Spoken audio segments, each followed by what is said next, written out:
మనం అడిగేటప్పుడు మన స్థితిని బట్టి, మన పరిస్థితిని బట్టి అడుగుతాం. ఒక మాట మీకు జ్ఞాపకం చేయనా?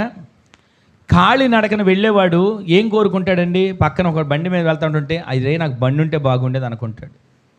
బండి మీద వెళ్ళేవాడు కారు ఉంటే బాగుంది అనుకుంటాడు. కారులో వెళ్ళేవాడు గాల్లో ఎగురుతాడు, విమానాన్ని చూసి విమానం కావాలనుకుంటాడు, హెలికాప్టర్ కావాలనుకుంటాడు. అంతేగాని సైకిల్ మీద వెళ్ళే వ్యక్తి నాకు హెలికాప్టర్ కావాలని ఎవడని అనుకుంటాడండి? సైకిల్ మీద వెళ్ళే వ్యక్తి హెలికాప్టర్ కోరుకోడు. ఎందుకంటే అది అత్యాశ అనుకుంటాడు, ఇది అసంభవం అనుకుంటాడు, అది నా వల్ల కాదు అనుకుంటాడు.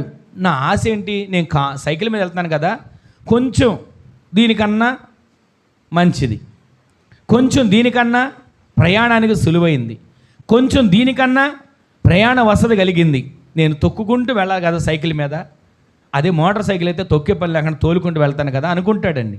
అంతేగాని సైకిల్ మీద వెళ్ళే వ్యక్తి డైరెక్ట్గా నేను హెలికాప్టర్ ఎక్కాలని ఎవ్వరు అనుకోరు. ఎందుకంటే మనిషి ఆలోచన అలా ఉంటుంది, మన ఊహలు అలా ఉంటాయి.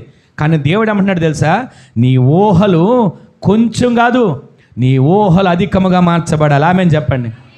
ఊహలు ఊహించుకునే వాళ్ళు అంటారు పిచ్చోడండి అని అంటారు, వీడికి మతిపోయింది అంటాడు, సైకిల్ మీద వెళ్తున్నారా నీకు హెలికాప్టర్ ఎందుకు అని అంటారు.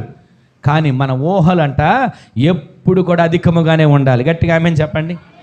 మీ పిల్లలు చదువుల కొరకు మీరు చిన్నప్పటి నుంచి అనుకుంటారు కదా, మా పిల్లల్ని అది చేయాలి, మా పిల్లలు ఇది చేయాలని.